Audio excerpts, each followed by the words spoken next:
Hey, sit up straight, look at me now! Aye, sir! Yes, sir! Get up! Get up! Yes, sir! Bags, one.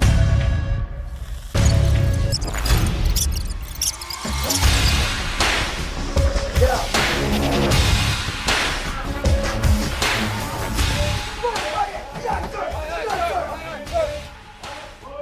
My name is Staff Sergeant Philip Anacta.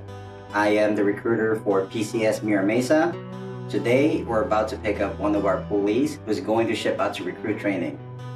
So the final ship brief is when I go down to the applicant's house, to the police house, sit down with their parents, and give them how the whole rundown is going to happen for today and then the next day. I was actually nervous about a lot of things to begin with, but it was like the small stuff that I probably shouldn't be nervous about. And now, like, I've talked to so many people, and then like the little tower thing you jumped off, it scared me at first because I thought like if you didn't hold it correctly, like you could hurt yourself. But then like I talked to him about it, he's like, no, you'll be fine. Like, so that scared me. But that was basically it. I chose the Marine Corps and the military specifically because I wanted to do something different. Within my family, I'd actually be the first one to be joining the Marine Corps. On your final ship brief, when you go down to MEPS for the last time before you ship out to recruit training, you're going to be meeting with your MEPS liaisons at 5:30 in the morning. Immediately right after that, you're going to go inside MEPS. Go through the whole process as if when you first stepped in. You're going to go through your medical process, which is going to do the full medical inspect, height and weight, make sure you're still within shipping standards, and as well as last minute disclosures. This is your final opportunity to make sure everything that's in your enlistment record is 100% accurate. This is your last chance. You have no other opportunity but today. This is the only time in your Marine Corps career where you can get an entry-level waiver. Everything after today, when you swear in and you become a recruit, uncross your arms. All right? There's no waiver for that. It's considered fraud. You're going to be held accountable to that. You understand? Yes, sir. Once the process is completely done of the medical inspect and you talking to the MEPS liaisons, you're then going to go into the swear-in room and talk to the MEPS liaison for final time. This is when you do your active duty swear-in.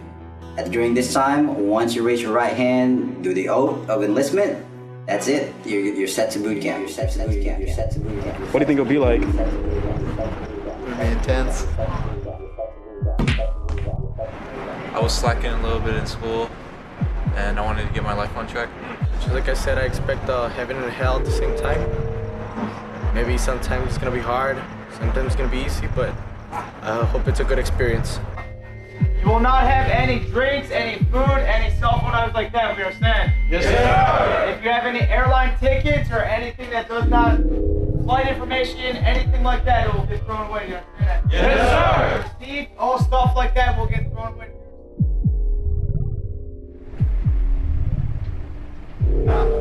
Officer! Do not wear watches, bracelets, necklaces, anything of the sorts, we understand? Yes, sir! Have that on, you will take it off and put it in your pocket.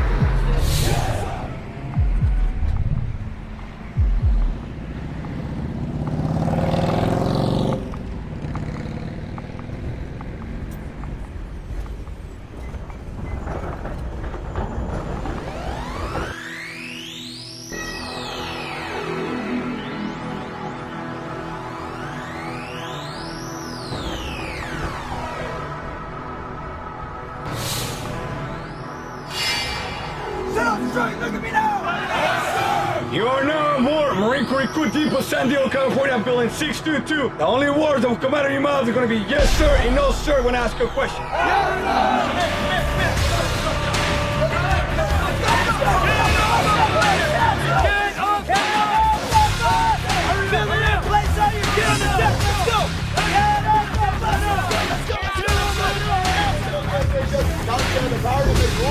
Government and regulations command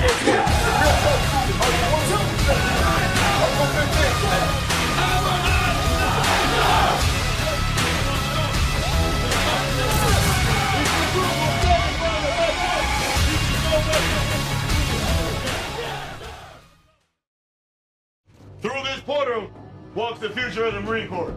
This means that you will leave your civilian life behind you, and from now on, live with honor, courage, and commitment. Do you understand? Yes, sir! This is it. This is what I came here for. No one forced me to come here. I came here willingly knowing that I would be pushed to my limits to become one of America's greatest fighting force, the United States Marines.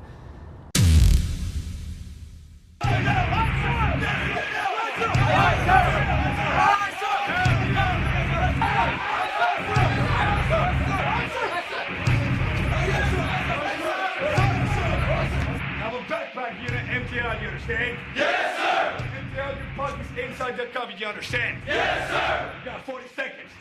Yes, sir! Yes, sir! When we first showed up and we got all our belongings and all our personal items and our identity stripped away, and right before our haircuts, it felt like we had hit just rock bottom. And all the friends we made on the bus ride over here, all the friends we made at MEPS, on the airplane rides, depending on where you came from, you couldn't even identify them anymore. They got their heads shaved. All their personal identification was all gone. Their clothes was different. And at that point, you were pretty much just all alone. No one was talking. Everyone was standing at whatever they thought attention was and just trying to get by, at least for the few hours that we were there waiting for our haircuts and stuff.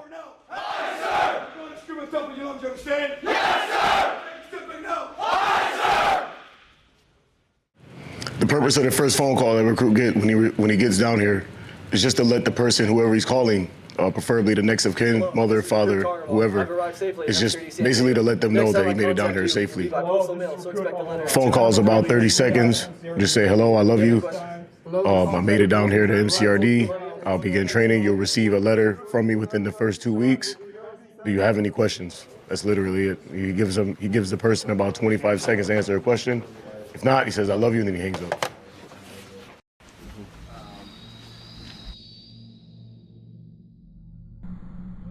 What we advise them to do is to be calm and relaxed, to come in an orderly fashion. If they have a mole, to describe it to us and locate it so we know where it is. And just tell them to relax. Don't be stiff, be flexible, and it'll be over within 40 seconds. Now, once the lights go up, you're gonna take out your linen and you're gonna set up your rack and go to sleep, you understand? Yes, sir!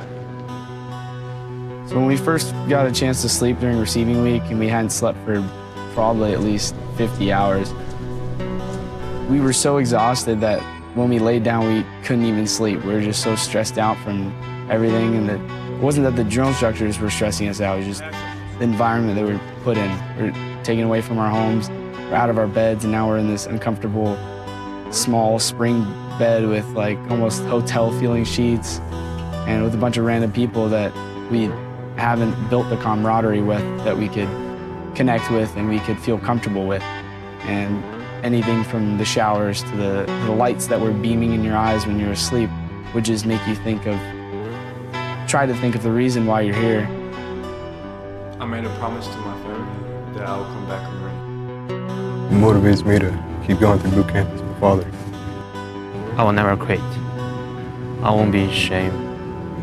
So just bring the honor back home.